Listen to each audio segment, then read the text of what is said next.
Hi guys, welcome to another video. इसमें हम chapter SM के चैप्टर 1 का पार्ट 2 देखने वाले हैं। तो चलिए शुरू करते हैं। सबसे पहले हमारा discuss the profit as a business objective as per the Peter F Drucker. Peter F Drucker ने क्या बोला था? Business can not be explain in terms of the profit. Business basically profit के टर्म्स में कभी एक्सप्लेन हो ही नहीं सकता। जो इकोनॉमी की क्रिटेरिया होता है maximise the profit for the firm, उसकी काफ़ी कम रेलेवेंस होती है प्रेजेंट टाइम्स में। प्रॉफिट मैक्सिमाइजेशन बेसिकली एक सिंपल टर्म है, selling at the higher price than the cost. और जो प्रॉफिट मैक्सिमाइजेशन है वो लॉन्ग टर्म पर्सपेक्टिव है, और जो इंक्लूड करता है development of the wealth and the several non financial factors like goodwill, social factor, relations and so on. Next आपका, what do you understand by the ethnic mix? Ethnic mix क्या होता है? Ethnic mix basically reflect करता है changes को एक ethnic makeup के हिसाब से, जो पॉपुलेशन और इम्प्लीकेशंस के हिसाब से हो रहे हैं कंपनी के पोटेंशियल कस्टमर्स के लिए और और वर्कफोर्स के लिए। जो इशू बेसिकली एड्रेस किए गए हैं, इंक्लूड किए गए हैं। एथनिक मिक्स में क्या क्या देखते हैं? What do the changes in the ethnic mix on the population? क्या चेंजेस हो रहे हैं, हुए हैं एथनिक मिक्स में? And imply for the product and service design and delivery. जो इम्प्लाई होंगे प्रोडक्ट की सर्विस और डिज़ाइन डिलीवरी में। Will the new product and service demanded और can the existing one be modify? नई प्रोडक्ट और service को डिमांड में लाने की ज़रूरत है, पुरानी को ही ठीक करें। जो बेसिकली आपके जो मैनेजर हैं प्रिपेयर कर रहे हैं कल्चरल डाइवर्सिटी वर्कफोर्स, वो सही है या नहीं। और जो how can the company position itself take the advantage of increase workforce? पहले कंपनी की वर्कफोर्स है वो इंक्रीज वर्कफोर्स की एडवांटेज कैसे लेगी? तो ये चीज़ हमें देखते हैं इसमें एथनिक मिक्स में। Can a change in the elected government affect the business environment? Political है। The type of the government running in the country is a powerful influence on the business, and the business are highly guided and influenced by the government actions. Changes in the elected government relate to the change in the political environment. Legal environment may change with the changes in the government. Strong bearing on the conduct of the business, it leads to significant change in the economic policy and the regulatory framework. It generally reflects that the policy ideology of the political party or the political alliances. Government policy of promoting the and selecting the sector further impact on the function of the business. Business are affected by the factors such as political stability, political ideology, and the practice of ruling party. और जो purposefulness और efficiency है government agencies की, वो extent और nature of the government intervention के हिसाब से काम करती है इंडस्ट्री में। और जो गवर्नमेंट पॉलिसीज़ हैं बेसिकली वो लीगल एनेक्टमेंट और फ्रेमवर्क देती है आपको कि कैसे काम करना है और किस तरह से काम करना है, ये सारी चीज़ें आपको प्रोवाइड करती हैं।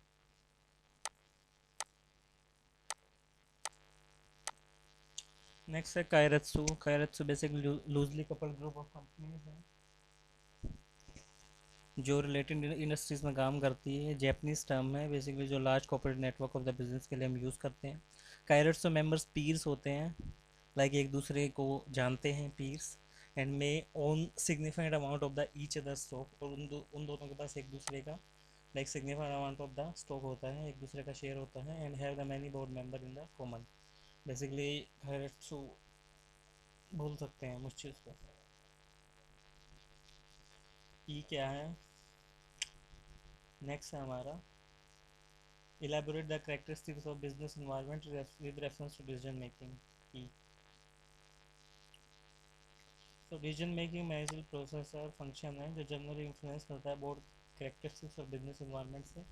characteristics बेसिकली क्या हो सकते हैं? environment एक complex है जो environment में consist होते हैं number of the factors, events, conditions, influence जो different sources के through arise होते हैं, और वो बेसिकली एग्जिस्ट करते हैं आइसोलेशन में और इंटरेक्ट नहीं करते एक दूसरे, इंटरेक्ट करते एक दूसरे के साथ new set of the influences के हिसाब से। और बेसिकली इन्हें different to comprehend at the once, इन्हें एक साथ देखना काफ़ी मुश्किल होता है क्योंकि सारे कॉम्प्लेक्स हैं, अलग प्रॉपर्टीज़ हैं। इन्वायरमेंट क्या डायनामिक है, कॉन्स्टेंटली चेंजिंग नेचर है due to several bad influences. और डायनामिज्म हो रहा है एनवायरनमेंट में जो कंटिन्यूसली चेंज कर रहा है शेप और करेक्टर को। मल्टीफेसेड जो शेप और करेक्टर्स हैं एनवायरनमेंट के वो डिपेंड करते हैं परसेप्शन ऑफ द ऑब्जर्वर। कोई इसको अपॉर्चुनिटी देखता है, कोई इसको थ्रेट देखता है, तो वो बेसिकली डिफरेंट पर्सनस के लिए डिफरेंट है। Environment has a far-reaching impact on the organization. Growth and profitability of organization depend critical on the environment in which it exists. Basically environment का far-reaching impact होता है organization पर, जो growth और profitability होती है organization को depend करती है environment पर जिसमें वो act कर रहा है। और जो environment change है basically impact किया जाता है different waves में।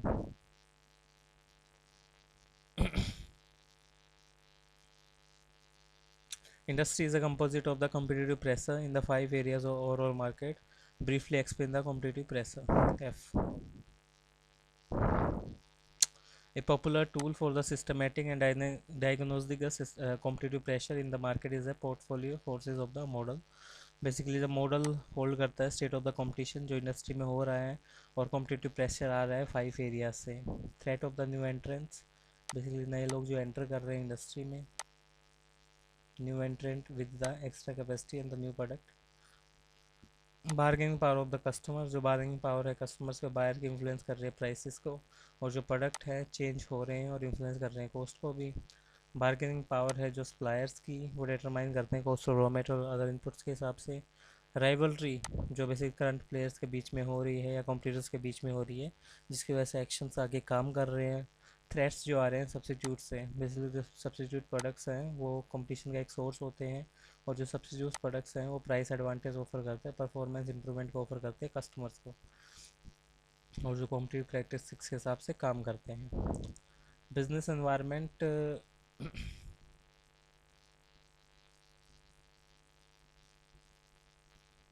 Distinguish between the micro environment and macro environment. जी, बिजनेस एनवायरनमेंट में बेसिकली दो होते हैं, मैक्रो और माइक्रो एनवायरनमेंट। ये डिफरेंसेस हैं इनके बीच में।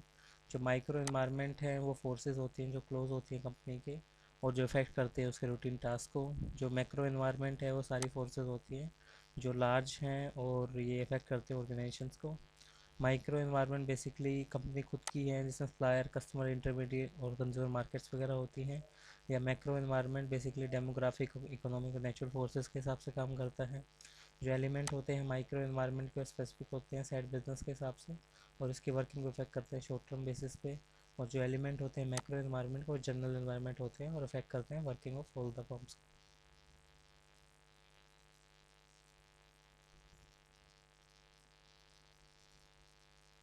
Environment is a sum of the several external and internal forces that affect the functioning of the business. H.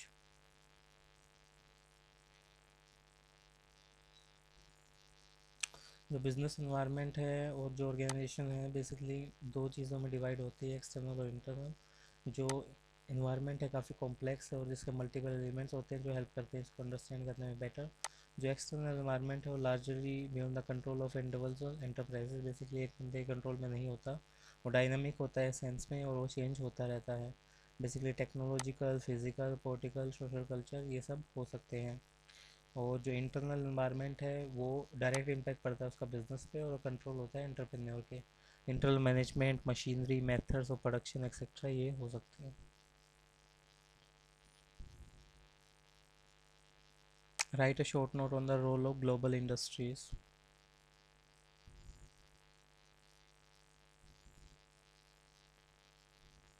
The term global industry specially means a industry where the firm's competitive position in the one country is affected by the position in another country. So global industry आप ऐसे specify कर सकते हो उसको, एक industry जहाँ पे firms की कॉम्पिटिटिव पोजीशन एक कंट्री में अफेक्टेड होती है दूसरी कंट्री के से। एक ग्लोबल इंडस्ट्री बेसिकली वो होती है जो ऑपरेट करती है एक से ज़्यादा इंडस्ट्री में और जिसकी R&D, production, marketing, financial advantage और कॉस्ट और रेपुटेशन वो अवेलेबल होती है डोमेस्टिक कॉम्पिटिटर्स को। जो ग्लोबल बिजनेस ऑर्गेनाइजेशंस हैं वो वर्ल्ड का एज ए मार्केट देखती हैं और मिनिमाइज़ करती हैं importance of the national boundaries को, सोर्स मटेरियल को, और रेज करते हैं कैपिटल और मार्केट को।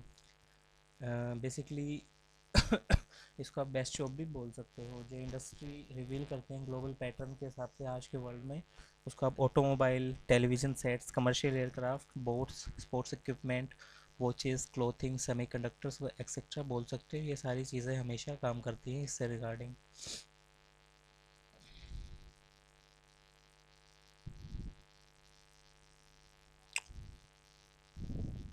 Describe the two environmental changes that you expect to have a major impact on the industry, automobile, education और बेसिकली आपका रिटेल, क्या क्या इन पे इफेक्ट पड़ता है।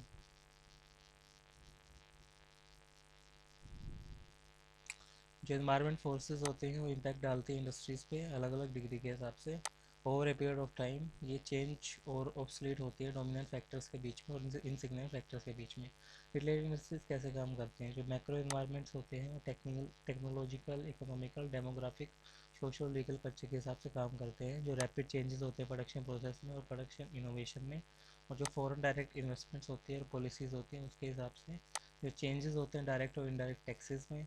और जो इन्फ्लेशन और इंटरेस्ट रेट्स आता है आपका। और जो चेंज होते हैं एम्प्लॉयमेंट और लेबर लॉ में। या एटीट्यूड उनका जो हेल्थ के रिगार्डिंग वो है, या डेवलपमेंट होती है आईटी में जो सप्लाई चेन मैनेजमेंट को बढ़ा देती है।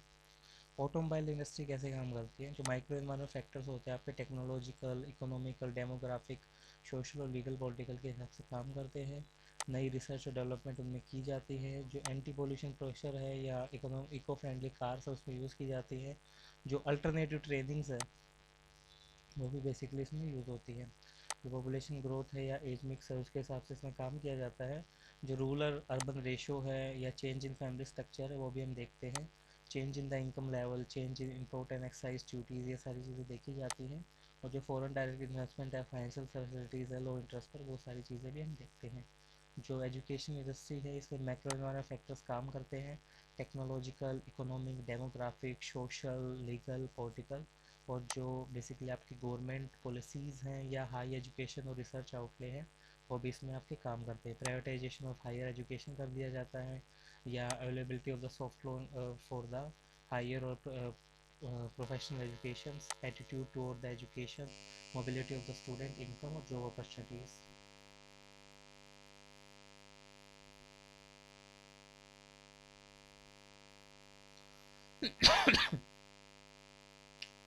Explain the factor that affect the strength of the competitive processor, pressure from the substitute product. Okay.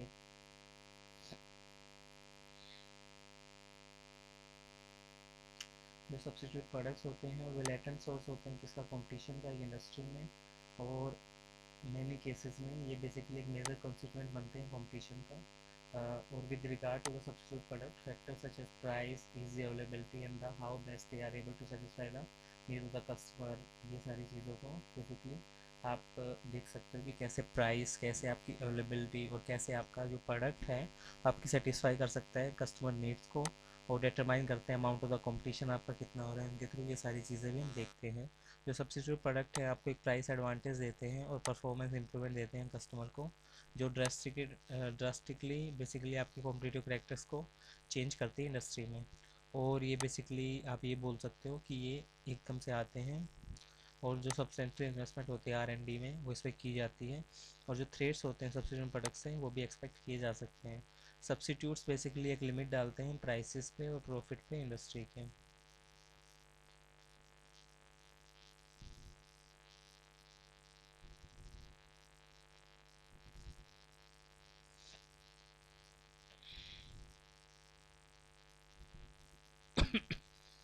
Next हमारा क्या है, how would you analyse the meaning and importance of the efficiency and the profitability of the objective of business.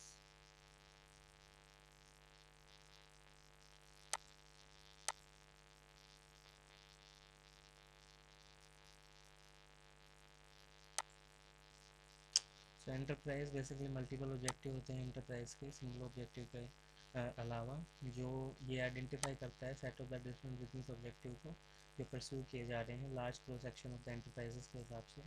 जो efficiency और profitability होती है दो important objective है किसी भी बिजनेस के। एफिशिएंसी बेसिकली रिलेशनशिप बनाती है इनपुट और आउटपुट के बीच में, और जो प्रॉफिटेबिलिटी होती है और रिलेशनशिप बनाती है प्रॉफिट और इन्वेस्टमेंट्स के बीच में। एफिशिएंसी कैसे काम करती है, जो आपके बिजनेस एंटरप्राइज होते हैं वो एफिशिएंसी लेके आते हैं rational choosing the appropriate means to achieve their goals. Basically वो एफिशिएंसी लेके आते हैं चूज़ करने में अप्रोप्रिएट मीन्स को कि वो अपने अचीव कर सके अपने गोल्स को, doing the thing in the best possible manner, और अपनी चीज़ों को एक बेस्ट पॉसिबल मैनर में किया जा सके, and utilising the resource in the most suitable combination, और आपके जो रिसोर्सेज हैं उनको यूटिलाइज़ किया जा सके एक अच्छे कॉम्बिनेशन के हिसाब से। जो एफिशिएंसी होती है वो इकोनॉमिक वर्जन है टेक्निकल ऑब्जेक्टिव्स का और प्रोडक्टिविटी का, वो डिज़ाइन करती है और अचीव करती है stable input output ratios of the fund, resources, facility और एफर्ट्स। एफिशिएंसी है यूजफुल ऑपरेशंस में काम करती है। प्रॉफिटेबिलिटी कैसे काम करती है? Profitability general asserted that private enterprises are primary motivated by the objective of profit.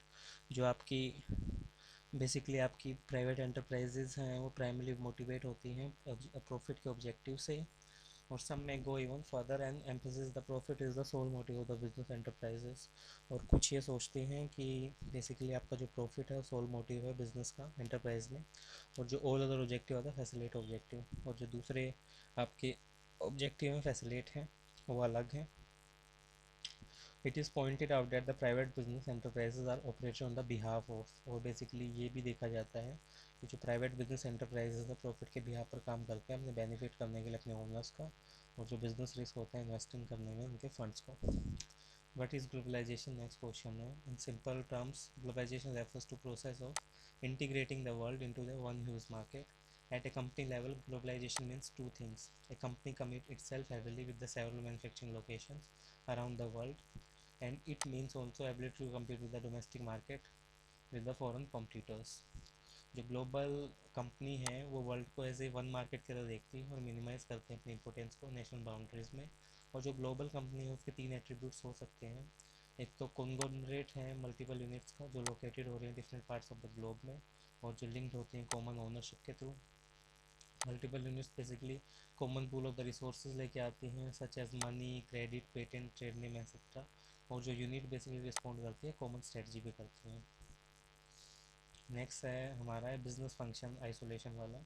Business does not function in isolated manner rather than it acts as a subsystem of the environment consist of society, economy के law, computer and so on. Business show the certain inputs from the environment in the form of resources and information and transform them into output। Basically business काफ़ी सारे resources adopt करता है environment से और उनको transfer करता है output में। जो रिलेशनशिप होती है ऑर्गेनाइजेशन के बीच में और एनवायरनमेंट के बीच में वो डिस्कस की जा सकती है इंटरेक्शन उनके बीच में देख के, और जो ब्रॉडली आउटलाइन की गई हैं सारी चीज़ें। इसलिए सबसे पहले आ गया हमारा एक्सचेंज ऑफ द इंफॉर्मेशन। जो ऑर्गेनाइजेशन आपकी स्कैन करती है एक्सटर्नल इन्वायरमेंट को वो उसके बिहेवियर को वेरिएबल करती है, चेंजेस को देखती है और जनरेट करती है इंपॉर्टेंट इन्फॉर्मेशन जो हम प्लानिंग, डिसीजन मेकिंग और कंट्रोल प्रोसेस के लिए यूज़ कर सकते हैं। और जो ऑर्गेनाइजेशन बेसिकली ट्रांसमिट करती है इन्फॉर्मेशन को एक्सटर्नल एजेंसीज में काम करने के लिए वॉरेंट्री और लीगली हो सकती है। Exchange of the resources. जो ऑर्गेनाइजेशन बेसिकली रिसीव करती है इनपुट, फाइनेंसिंग, मटेरियल और मैन पावर, इक्विपमेंट्स वगैरह एक्सटर्नल इन्वायरमेंट से, और बेसिकली सस्टेन करती हैं उनको एम्प्लॉय करने के लिए इनपुट और प्रोड्यूस करने के लिए आउटपुट। जो ऑर्गेनाइजेशन है आपकी वो डिपेंडेंट होती है अलग अलग एक्सटर्नल इन्वायरमेंट पे डिस्पोजल करने के लिए और प्रोडक्ट और सर्विसेज का अपने wide range of the clientele में। और जो exchange of the influence and power. जो एक्सटर्नल इन्वायरमेंट होता है आपका वो बेसिकली उसकी पावर होती है ऑर्गेनाइजेशन के ऊपर by the virtue of being more inclusive और by the virtue of the command और द रिसोर्सेज। लेकिन जो एक्सटर्नल इन्वायरमेंट होता है उसकी ज़्यादा पावर होती है ऑर्गेनाइजेशन के ऊपर बेसिकली इंक्लूसिव के थ्रू या कमांड लेके रिसोर्सेज के ऊपर। और जो एक्सटर्नल इन्वायरमेंट है आपका वो पोजीशन में होता है इम्पोज करने की कि सारी आपके ऑर्गेनाइजेशन पे लेके आ सके। और जो आपका गवर्नमेंट कंट्रोल है, कॉम्पिटिटर है, कस्टमर है, सप्लायर है, वो पावरफुल इन्फ्लुएंस हो सके ऑर्गेनाइजेशन में। जो ऑर्गेनाइजेशन बेसिकली आपकी एक पोजीशन में होती है जो वाइल्ड पावर और इन्फ्लुएंस कर सके एक्सटर्नल इन्वायरमेंट पे और अपने कमांड ला सके रिसोर्सेज और इन्फॉर्मेशन पे। बिजनेस इन्वायरमेंट्स की क्या क्या करेक्टरिस्टिक्स हो सकती हैं? Environment is complex. Environment consists of the number of the factors and events, condition, influences arising from the different resources and the complex. It is somewhat easy to understand in the parts but difficult to grasp in totality। Basically dynamic होता है, काफ़ी influences और operating वजह से change होता रहता है, मल्टीफेसेड होता है, शेप एंड कैरेक्टरिस्टिक इन्वायरमेंट की डिपेंड करते हैं परसेप्शन ऑफ द ऑब्जर्वर पर। A particular change in environment for new development differently by the different viewers. और फार रीचिंग जो ग्रोथ और पोर्टेबिलिटी होती है ऑर्गेनाइजेशन डिपेंड करती है इन्वायरमेंट पे जिसमें एग्जिट कर रहे हैं, और जो इन्वायरमेंट चेंजेस हैं उनका इफेक्ट होता है ऑर्गेनाइजेशन पर सेवरल वेज में। ग्लोबल कंपनी है वो वर्ल्ड को एज ए वन मार्केट देखते हैं और मिनिमाइज करते हैं इंपॉर्टेंट नेशनल बाउंड्रीज की। 3 एट्रीब्यूट आप देख सकते हो ग्लोबल कंपनीज के। सबसे पहला, conglomerate of the multiple units located in the different part of the globe but all linked with the common ownership. इसलिए कॉन्ग्लोमरेट होता है काफ़ी सारे यूनिट्स का जो different part of the world में काम करने हैं लेकिन उनके कॉमन ओनरशिप होती है। एग्जाम्पल ले सकते हैं एप्पल, जो मल्टीपल यूनिट्स जो है common pool of resources, money, credit, patents and the unit responsible common strategy. Macro environment basically क्या होता है? मैक्रो एनवायरनमेंट में इकोनॉमिकल, टेक्नोलॉजिकल, पॉलिटिकल, लीगल और सोशल कल्चर एलिमेंट्स होते हैं। एक एंटरप्रेन्योर के लिए आइडेंटिफाई होता है कि आइडेंटिफाई करना वो फैक्टर जो आपके इफेक्ट कर रहे हैं बिजनेस को, और each of the element have the bearing on the opportunity and the threads. और हर एलिमेंट के कुछ अपॉर्चुनिटीज़ और द थ्रेड्स हैं, वो बेसिकली स्कैन करता है रेलेवेंट चेंजेस को जो उसके हैपन हुए हैं रिसेंट पास्ट में और जो कॉम्पिटिटिव एज लेके आ रहे हैं। और जो इंसेंटिव्स होते हैं, चीपर लैंड, टैक्स पीरियड और other forms of the opportunity, वो भी आपको इफेक्ट करते हैं। जो एंटरप्रेन्योर हैं वो आइडेंटिफाई करते हैं अपॉर्चुनिटीज़ को जो कैपिटलाइज की जा रही हैं दूसरी मार्केट्स में और प्रोवाइड कर रही हैं एक एज में कॉम्पिटिटर्स के ऊपर। जो एंटरप्रेन्योर्स होते हैं वो बेसिकली टेक केयर करते हैं अपॉर्चुनिटीज़ का जो एक्ट एज ए थ्रेट करती हैं कॉम्पिटिटर्स के ऊपर और उन्हें एक्सप्लोइट करने की कोशिश करते हैं। ऑर्गेनाइजेशन एनवायरनमेंट बेसिकली एक्सटर्नल और इंटरनल फैक्टर दोनों होते हैं इसमें। जो इन्वायरमेंट है स्कैन किया जाता है डिटरमाइन करने के लिए डेवलपमेंट और फोरकास्ट करने के लिए फैक्टर्स को जो इन्फ्लुएंस करने वाले हैं ऑर्गेनाइजेशन सक्सेस को। जो फैक्टर हैं बेसिकली कंसिडर करने दिए जाने चाहिए। सबसे पहला हमारा ऑर्गेनाइजेशन फैक्टर्स आएंगे event. Event are the important specific happening in the external और internal organisation environment. Observe and the track. Basically events आपके एक्सटर्नल और इंटरनल हैपनिंग होती है जिनको हम ऑब्जर्व भी कर सकते हैं और ट्रैक भी कर सकते हैं। ट्रेंड्स जैसे ग्रुप होता है सिमिलर और रिलेटेड इवेंट्स का जो मूव करते हैं एक गिवन डायरेक्शन में और इंक्रीज़ और डिक्रीज़ करते हैं स्ट्रेंथ हमारी ऑब्जर्वेशन के हिसाब से। जो इश्यूज़ होते हैं, करंट कंसर्न्स होती हैं जो रिस्पॉन्स कर रही हैं इवेंट पे और ट्रेंड्स पे और आइडेंटिफाई करती हैं इमर्जिंग इश्यूज़ को ज़्यादा डिफ़िकल्ट होते हैं। एक्सपेक्टेशन क्या होते हैं? डिमांड होती हैं जो इंटरेस्टेड ग्रुप हमारे इश्यूज़ के लिए बेसिकली लेके आता है। KSF क्या है? रूल्स हैं जो शेप करते हैं जो कंपनी फाइनेंशियली और कॉम्पिटिटिव सक्सेसफुल होगी या नहीं। इंपॉर्टेंट की सक्सेस फैक्टर कॉम्पिटिटिव मार्केट में हो सकते हैं cost structure of the market, price sensitivity, technological structure, existing distribution system और इज़ द मार्केट मैच्योर, ये सारी चीज़ें। ऑब्जेक्टिव क्या है? ऑर्गेनाइजेशन के परफॉर्मेंस टारगेट हैं जिनका रिजल्ट होता है बेसिकली अचीव करना, आउटकम तो अचीव करना। फंक्शंस क्या होते हैं? यार्डस्टिक्स होते हैं जो ट्रैक करते हैं ऑर्गेनाइजेशन परफॉर्मेंस को और प्रोग्रेस को। लेकिन ऑर्गेनाइजेशन कैपेबल है आज अचीव करने के लिए मल्टीपल ऑब्जेक्टिव जो फोकस कर रहे हैं डिफरेंट ऑब्जेक्टिव के हिसाब से rather than the single objective. और we may identify the set of the business objective being pursued by the business. और हम बेसिकली आइडेंटिफाई करते हैं set of the business objective जो हमारे बिजनेस आज परस्यू कर रहा है। और ये बेसिकली रिलेट होते हैं प्रोफिटेबिलिटी से, प्रोडक्ट एफिशिएंसी से, ग्रोथ से, टेक्नोलॉजिकल डायनामिज्म से। जो स्टेबिलिटी होती है, सेल्फ रिलायंस होता है, सर्वाइवल होता है, कॉम्पिटिटिव स्ट्रेंथ होती है, वो आपकी डिपेंड करती है ऑर्गेनाइजेशन के ऊपर। और जो ऑर्गेनाइजेशंस हैं उन सारी चीज़ों को बैलेंस करती है अप्रोप्रिएट मैनर में।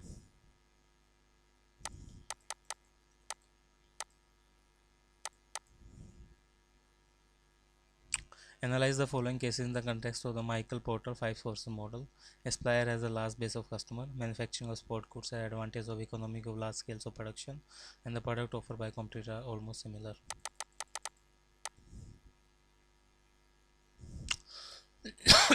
Large base of the customer of organization may increase its bargaining power in comparison to the bargaining of the customer.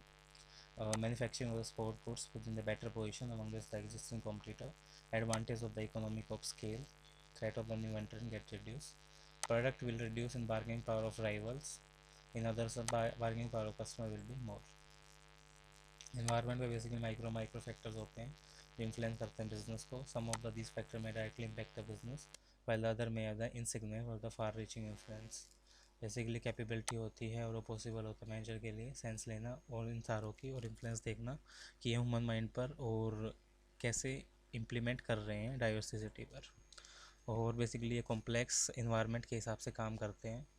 Diversity कैसे काम कर सकती है? On the account of diversity listing of all conceivable environment influence may not be possible. Diversity के time पे सारे जितने भी इन्वायरमेंट इन्फ्लुएंसेस हैं पॉसिबल नहीं हो सकते। जो अनसर्टेनिटी होती है, डिफ़िकल्ट होती है प्रेडिक्ट करना और अंडरस्टैंड करना फ्यूचर एक्सटर्नल इन्फ्लुएंसेस के हिसाब से। और जो मैनेजर होते हैं वो कॉम्प्लेक्सिटी को देखते हैं अदर इंडिविजुअल्स के हिसाब से, और वो टेंडी करते हैं simplify complexity, focus on the expect of the environment. जो बिजनेस एंटरप्राइजेज होते हैं वो परस्यू करते हैं मल्टीपल ऑब्जेक्टिव को रेदर देन सिंगल ऑब्जेक्टिव। और ये जनरली बेसिकली प्राइवेट एंटरप्राइजेज हैं, प्राइमरली मोटिवेटेड होते हैं ऑब्जेक्टिव ऑफ द प्रॉफिट से। जो ऑल अदर ऑब्जेक्टिव होते हैं फैसिलिटेट ऑब्जेक्टिव होते हैं, जो बेसिकली आपकी प्रॉफिट मोटिव को सपोर्ट करते हैं। जो प्रॉफिट्स हैं वो प्राइमरी ऑब्जेक्टिव हैं लॉन्ग रन में, और जो some profits are necessary and organisation need to pursue the other objective in the survival stability growth and life. कुछ ऑब्जेक्टिव बेसिकली आपको करने पड़ते हैं और ऑर्गेनाइजेशन उनको देखती है।